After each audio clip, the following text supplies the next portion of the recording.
గోవిందాయ నమః. అందరికీ జయ శ్రీరామ్. కృష్ణం వందే జగద్గురుం. భగవద్గీత 1వ అధ్యాయము 41వ శ్లోకం. అధర్మాభిభవాత్ కృష్ణ ప్రదుష్యంతి కులస్త్రియః స్త్రీషు దుష్టాసు వార్ష్ణేయ జాయతే వర్ణసంకరః. అర్జునుడు అంటున్నాడు కృష్ణ పరమాత్మతోటి, కృష్ణ, అధర్మము లేదా పాపము పెచ్చు పెరిగిపోయినప్పుడు కుల స్త్రీలు మిక్కిలి దూషితలగుదురు. ఓ వార్ష్ణేయ, స్త్రీలు దూషితలు అయినచో వర్ణ సాంకర్యము ఏర్పడును. ఇది అర్జునుల వారు, పరమధర్మాత్ముడు వేదవేత్త అయిన అర్జునుల వారు చెప్తున్న మాట. సనాతన ధర్మం అవలంబించే ప్రతి కుటుంబము, ప్రతి వ్యక్తి దీన్ని బాగా విశ్వసించాలి, గుర్తుపెట్టుకోవాలి, ఆ విధంగా పాటించాలి. ఇక్కడే చెడిపోతున్నారు, అందరూ కలగాపులగం అయిపోతున్నారు, ఇష్టారాజ్యంగా ప్రవర్తిస్తున్నారు. కుల ధర్మాలు నశించిపోయి కులము చెడిపోవడం అంటే నిన్నటి శ్లోకంలో చెప్పుకున్నాము. వంశాలు లేకుండా పోయి, వంశాలలో పెద్దలు లేదా కుటుంబ పెద్దలు లాంటి వాళ్ళు లేకుండా పోయి, పిల్లలు బాలరు ఇలాంటి వాళ్ళు మిగిలి చెప్పేవాళ్ళు ఎవరు లేక, ఎంతో కొంత భయం ఉండాలి కదా, అదుపు ఆజ్ఞ అంటారన్నమాట. అదుపు ఆజ్ఞ లేకుండా విచ్చలవిడి స్వాతంత్రం ఇస్తే కూడా మనుషులు పాడైపోతారు. కాస్త వాళ్ళకి ఇది కరెక్టు, ఇది ఎందుకు ఏర్పరిచారు, ఈ విధమైన బాటలో వెళ్ళడం వలన మనకు మంచి జరుగుతుంది, అభ్యుదయం కలుగుతుంది, మనకి మంగళం కలుగుతుంది అనే విషయాన్ని కంప్లీట్గా కూలంకషంగా తెలుసుకునే వ్యక్తి చెడిపోవడం ఆధారంలోనే వెడతాడు. అది వాళ్ళకు అనుభవం ద్వారా అర్థం కానంత వరకు భయం అనేది పెట్టుకురావాలి, ఒక హద్దు అనేది పెట్టుకురావాలి. ఎవరు పెట్టుకురాగలుగుతారు? మనతో ఉండే స్నేహితులు మనని హద్దులో ఉంచగలుగుతారా? మనకంటే చిన్నవాళ్ళు మనల్ని హద్దులో ఉంచగలుగుతారా? లేకపోతే మహిళలు వచ్చేసి మనల్ని హద్దులో ఉంచగలుగుతారా? కుటుంబ పెద్దలు, వృద్ధులు, కుల పెద్దలు అంటే వంశంలో పెద్దలు కాస్త తెలిసిన వాళ్ళు కాస్త భయంలో పెట్టి హద్దులో ఉంచితే హద్దులో ఉంటారు. పెద్దవాళ్ళు తిడతారు, చేయకూడదు, వాళ్ళకి ఇష్టం ఉండదు అని ఒక భయం ఉంటుందన్నమాట. ఆ భయంతో కొరతనం వెళ్ళిపోయేంత వరకు నెట్టుకు రావాలి. తర్వాత కాస్త నడి వయసుకు వచ్చేసరికి ఇది భయం కాదు, ఇది ఒక జీవన విధానము, ఇలా చేస్తే ఇలాగ చెడిపోయే అవకాశాలు ఉన్నాయి కాబట్టి పెద్దలు ఈ పద్ధతి వద్దని చెప్పారు, అదుపు ఆజ్ఞలో పెట్టి పెంచారు. కాబట్టి మనం ఇలా చెయ్యకూడదు అనేసి తను చక్కగా తెలుసుకున్న తర్వాత ఇంకా పెద్దలు అదుపు ఆజ్ఞ అక్కర్లా, తాను ఆ బాటలో వెళతాడు. తనకు ఆ బాట కరెక్ట్గా సుస్పష్టంగా అర్థమైంది కాబట్టి తన తరం వచ్చేసరికి మరలా కాస్త భయము, హద్దు అదుపులో ఉంచి వాళ్ళు పెద్ద అయ్యాక వాళ్ళు అర్థమై చేసుకొని ఆ దారిలో పోవడం మొదలుపెట్టారు. ఇలా పరంపరాగతంగా ఈ కుల మర్యాదలు, ఈ ధర్మం అనేది నడుస్తూ వస్తుంది. వీళ్ళందరినీ యుద్ధంలో చంపేశామనుకో, వీళ్ళెవ్వరూ ఉండరు. ఇక మిగిలేది ఎవరు? పిల్లలు, స్త్రీలు. స్త్రీలు ఒంటరిగా ఎలా ఉంటారు? పక్కన మగవారు లేకపోతే ఎవరో ఒకరు ఎత్తుకెళ్ళిపోతారు, అవునా కదా? తీసుకువెళ్ళి ఏం చేస్తారు? స్త్రీషు దుష్టాసు వార్ష్ణేయ జాయతే వర్ణసంకరః.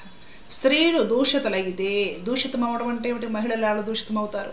వ్యభిచార ప్రవృత్తిలోకి వెళ్ళిపోతే, అంటే స్త్రీలకి నచ్చుతుందా ఏంటి వ్యభిచారంలోకి వెళ్ళడము అంటే? బలవంతంగా తీసుకెళ్ళిపోతారు.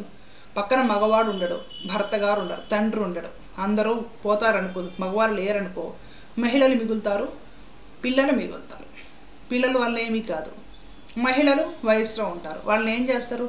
ఇతర మగవారు చేరపట్టి తీసుకెళ్తారు. తీసుకెళ్ళి ఏం చేస్తారు? బలవంతంగా వ్యభిచరిస్తారు లేదా అత్యాచారాలు చేస్తారు స్త్రీల పట్ల.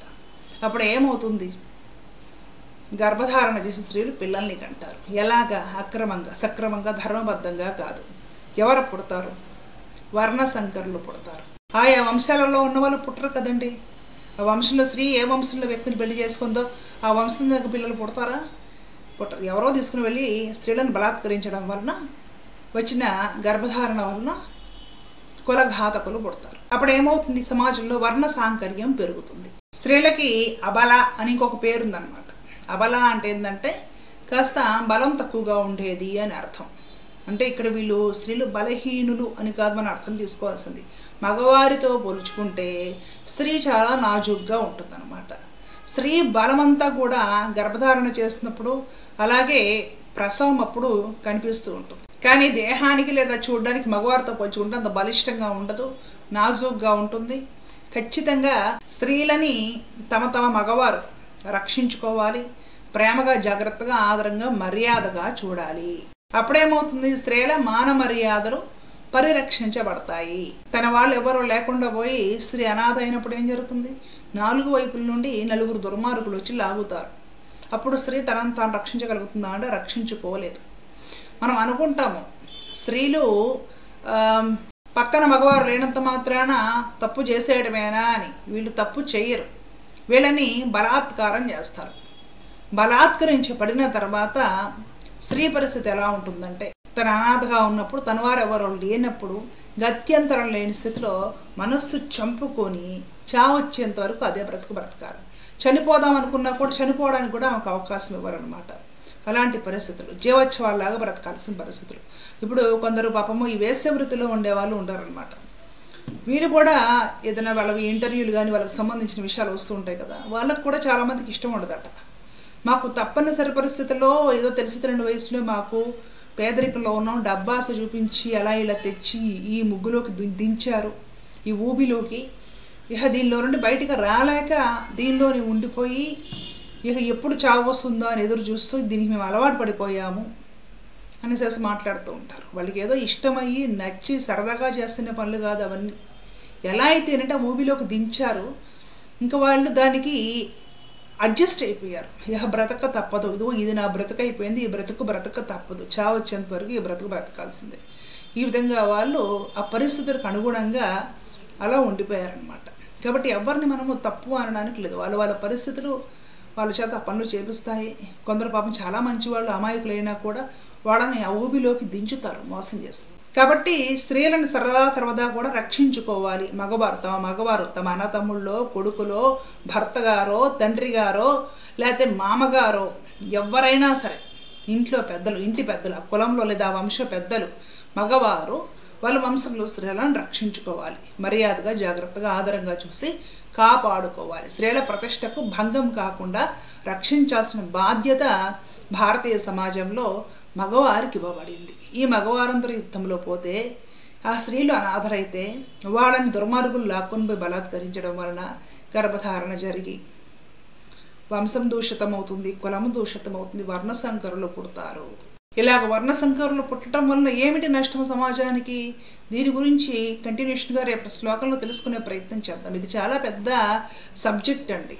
ఏదో ఎవరైతే ఏంటి, ఎవరిని కోసం ఒకటి రక్తం వచ్చేస్తుంది కదా అని ఇష్టం వచ్చినట్టు తెలిసి తెలియని సినిమాలు చూసి పిచ్చి డైలాగులు మాట్లాడకూడదు. ఇప్పుడు నాగరికత సమాజంలో ఇప్పుడు ఈ సైంటిస్టులు, డాక్టర్లు కూడా ఏం చెప్తున్నారు, ఒక DNA అనేది ఒకటి ఉంటుంది, దాని ప్రకారం కొన్ని లక్షణాలు ఏర్పడతాయి, దాని ప్రకారం కొన్ని బుద్ధులు, మానసిక స్థితి ఏర్పడుతుంది. అలాగే శరీరంకు సంబంధించి కూడా వాళ్ళ పర్సనాలిటీ, వాళ్ళ అందచందాలు, వాళ్ళ హైటు, లేకపోతే వాళ్ళ దేహదారుఢ్యం, ఇవన్నీ కూడా DNAల ద్వారానే ఏర్పడతాయి అనేసి ఇప్పుడు ఇంత అభివృద్ధి చెందిన సమాజంలో డాక్టర్లు కూడా తేల్చుతున్నారు కదా. కాబట్టి తర్వాత జనరేషన్ లేదా సంతానాన్ని ఉత్తమంగా కనడం కోసము ఆయా వంశాల్లో వారికి సమానంగా ఉండే వంశాల్లో వారితోటే వియ్యం అనేది అందుకునేవారు అన్నమాట. మనకి శాస్త్రం ఉంది, వియ్యానికి, నెయ్యానికి, కయ్యానికి సమవుజ్జి కావాలి. పెళ్లి చేసుకోవాలంటే ఎవరిని పడితే వాళ్ళు చేసుకోకూడదు, నీకు సమానంగా ఉండే వాళ్ళనే చేసుకోవాలి. స్నేహం ఎవరితో పడితే వాళ్ళతో రాణించదు, నీ బుద్ధికి సమానంగా ఉన్న వాళ్ళని చూసి స్నేహం చెయ్యాలి. అలాగే గొడవలు పెట్టుకోవడం, కయ్యం కూడా నీకు సమానంగా లేని ఎవరితో పడితే వాళ్ళతో గొడవలు పెట్టుకోకు. నీతో గొడవ పడాలన్నా కూడా నీ శత్రువు కూడా నీకు సమానంగా ఉండాలి. ఎవరితో పడితే వాళ్ళతో శత్రుత్వం ఏంటి? పిచ్చుకు మీద బ్రహ్మాస్త్రాలు ఏమిటి? లేదా నీకంటే కూడా గొప్పవాడు ఎవడన్నా ఉంటే వాడి మీద శత్రుత్వం పెట్టుకుని నువ్వెక్కడ అణిగిపోగలుగుతావు? నీ వల్ల అవుతుంది వాళ్ళతో శత్రుత్వం పెట్టుకొని జయించుకురావడం. కాబట్టి వియ్యానికి, నెయ్యానికి, కయ్యానికి సమవుజ్జి కావాలని చేస్తే శాస్త్ర వచనం, పెద్దల వచనం. పెళ్లి చేసుకునేటప్పుడు ఆలోచించుకోవాలి. తెలుసో తెలియక ఆకర్షణలో పడేసేసి పారిపోయి ఇంటి నుండి ఎవరిని పడితే వాళ్ళని చేసేసుకోవడం. అసలుకి వేరే మతంలో వాళ్ళని కూడా చేసేసుకుంటున్నారు. అదేమంటే మేమందరం మనుషులు, మాకు ప్రేమ, మాకు కులం అడ్డు కాదు, మతం అడ్డు కాదని మాట్లాడేస్తున్నారు ఏడాపేడ. మీకు తెలియని విషయాలు, తెలియాల్సిన లోతైన విషయాలు, మానవ జీవితానికి సంబంధించి, సమాజానికి సంబంధించి చాలా చాలా చాలా నిగూఢమైన విషయాలు ఉన్నాయి. తెలుసుకోవడానికి ప్రయత్నం చేయాలి. పై మెరుగులంతా కూడా ఎప్పుడు గొప్పగా అనిపించవు. 4 రోజులకు ఆ మెరుగులు మాసిపోయిన తర్వాత అసలు రంగు బయటపడుతుంది అనమాట. ఆ రోజు ఎంత గుండెలు బాదుకుని నడిచినా కూడా ఎవరో కాపాడలేరు. ఆగమైపోయిన బ్రతుకు ఆగమైపోయింది, చినిగిపోయిన అరిటాకు ఎప్పుడు చిరిగిపోయింది అవుతుంది. కాబట్టి భగవద్గీత ప్రథమాధ్యాయంలో అర్జునుడు చెప్పే ఈ శ్లోకాలు ప్రతి ఆడపిల్ల, ప్రతి మహిళ తెలుసుకోవాలి, మగవారు కూడా తెలుసుకోవాలి. తమ తమ కుటుంబాలు ఏ వర్ణం వారైనా సరే వారి వారి కుటుంబాలు వంశాలు అవన్నీ కూడా శుద్ధంగా పవిత్రంగా ఉండడం అనేది చాలా ఇంపార్టెంట్. అలా ఉంటేనే సమాజ వ్యవస్థ సక్రమంగా నడుస్తుంది. మనుషులందరూ ఒకటే, కానీ కొన్ని పారంపరాగతమైన కట్టుబాట్లు ఉన్నాయి, రకరకాల వంశాలు కుటుంబాలు ఉన్నాయి. వారి వారి శారీరక స్థితి మానసిక స్థితి వీటి మీద ఆధారపడి తర్వాత తరం పుడుతుంది. అన్నీ గుర్తుపెట్టుకోవాలి. ఫైనల్గా భగవంతుడిని పొందడానికి అందరికీ అర్హత ఉంది, కానీ సమాజంలో బ్రతకాలి అంటే కొన్ని కట్టుబాట్లు పాటించాలి. ఇవన్నీ చెరిపేసేసి మా ఇష్టారాజ్యంగా వ్యవహరిస్తాము అంటే సమాజం అతలాకుతలం అవుతుందన్న విషయాన్ని కూడా ఈ శ్లోకంలో గుర్తుపెట్టుకోవాలి. ముఖ్యంగా మహిళలు ఆడపిల్లలు తెలుసుకోవాలి, మగవారు కూడా తెలుసుకోవాలి. ధర్మో రక్షిత రక్షిత. జయ శ్రీరామ్. కృష్ణార్పణం.